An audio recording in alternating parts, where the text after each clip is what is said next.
चलिए आज पैसे की बात करते हैं। नहीं नहीं, उस डरावने उलझे हुए तरीके से नहीं, बल्कि उस तरीके से जिससे हम अपनी मनचाही जिंदगी बना सके। पर्सनल फाइनेंस, ये शब्द सुनने में थोड़ा भारी लग सकता है, पर सच कहूं तो ये असल में आज़ादी और कंट्रोल पाने का एक जरिया है। तो आज इसे एकदम आसान बनाते हैं। जब हम फाइनेंशियल फ्रीडम या वित्तीय स्वतंत्रता सुनते हैं तो दिमाग में सबसे पहले क्या आता है? शायद बहुत सारा पैसा या कोई बड़ी सी गाड़ी। असल में इसका मतलब कहीं ज्यादा गहरा है। इसका असली मतलब है बिना पैसे की चिंता किए चैन की नींद सोना। ये जानना कि जिंदगी के फैसले अपनी जरूरतों के हिसाब से लिए जा सकते हैं, किसी मजबूरी में नहीं। तो सवाल ये उठता है कि ये सब समझना इतना जरूरी क्यों है? वो इसलिए क्योंकि हमारे लगभग हर सपने और हर लक्ष्य की नींव कहीं ना कहीं पैसे से जुड़ी होती है।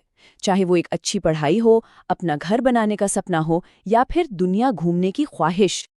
और देखिए, यहीं पर पर्सनल फाइनेंस अपना काम करता है। ये कोई बोरिंग हिसाब किताब नहीं है, बल्कि ये एक टूल है, एक औजार जो काश ऐसा होता को हाँ मैं ये कर सकता हूँ, मैं बदल देता है। ये अपनी जिंदगी को डिजाइन करने का एक तरीका है। जरा सोचकर देखिए, इसके फायदे कितने असली और जरूरी हैं। अपने लक्ष्य हासिल करना मतलब वो घर जिसका सपना देखा था वो मुमकिन हो सकता है।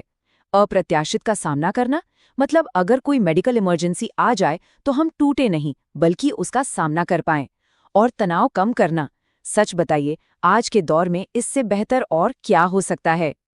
ठीक है, तो हमने ये तो समझ लिया कि ये जरूरी क्यों है, पर सवाल अब भी वही है कि आखिर ये है क्या चीज। चलिए अब सारे भारी भरकम शब्दों को साइड में रखकर इसके दिल तक पहुंचते हैं। इसके बिल्कुल कोर में, इसके मूल में एक बहुत ही सीधी साधी सी सोच है। देखा, ये सिर्फ एक प्रोसेस है, एक योजना। मतलब पैसे को अपना मालिक बनाने की जगह खुद उसके मालिक बनना।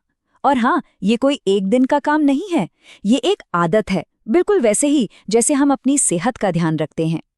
ये वाली बात मुझे बहुत सही लगती है। एक रोड मैप। हम किसी अनजान शहर में बिना मैप के घूमने नहीं जाते हैं ना? तो फिर जिंदगी के इतने लंबे और अहम सफर पर बिना किसी प्लान के कैसे निकल सकते हैं? ठीक है, तो रोड मैप वाली बात तो समझ आ गई। अब जरा उस रास्ते के सबसे जरूरी पड़ावों को देखते हैं। वो मजबूत खंभे जिन पर हमारी पूरी फाइनेंशियल प्लानिंग की इमारत टिकी होती है। और अच्छी खबर पता है क्या है? ये कोई रॉकेट साइंस नहीं है, बस कुछ गिनी चुनी चीजों पर ही ध्यान देना होता है। ये 4 एरिया इतने सीधे हैं कि कोई भी इन्हें समझ सकता है और अपनी जिंदगी में अपना सकता है। ये 4 स्तंभ ही सब कुछ संभाल लेते हैं। पहला, बजट बनाना, मतलब अंधेरे कमरे में लाइट जलाना ताकि पता चले कि कौन सी चीज कहाँ रखी है। दूसरा, बचत, ये भविष्य के लिए एक बैग पैक करने जैसा है। तीसरा है निवेश, यानी अपने पैसे को काम पर लगाना ताकि वो हमारे लिए और पैसा कमाए। और चौथा, सुरक्षा, ये हमारी फाइनेंशियल यात्रा के लिए सीट बेल्ट और हेलमेट की तरह है, जरूरी है। तो जब ये चारों स्तंभ एक साथ मिलके काम करते हैं तो क्या होता है? तब हम सिर्फ हर महीने बिल भरने के लिए नहीं जीते। तब हम असल में अपने आने वाले कल को, अपने भविष्य को अपनी मर्जी से डिजाइन करना शुरू कर देते हैं। और ये सबसे जरूरी बात है जिसे समझना होगा। लोगों को अक्सर लगता है कि फाइनेंस का मतलब है कंजूसी करना, हर चीज के लिए ना कहना। लेकिन सच इसके ठीक उल्टा है। इसका असली मकसद जिंदगी में इतने विकल्प, इतने ऑप्शंस तैयार करना है कि हम अपनी जरूरी चीजों के लिए हमेशा हाँ कह सकें। तो आज की इस पूरी बातचीत का सार क्या है? पहली बात, पर्सनल फाइनेंस हमारे सपनों को हकीकत में बदलने का एक बहुत पावरफुल टूल है। दूसरी, ये 4 मजबूत खंभों पर खड़ा है: बजट, बचत, निवेश और सुरक्षा।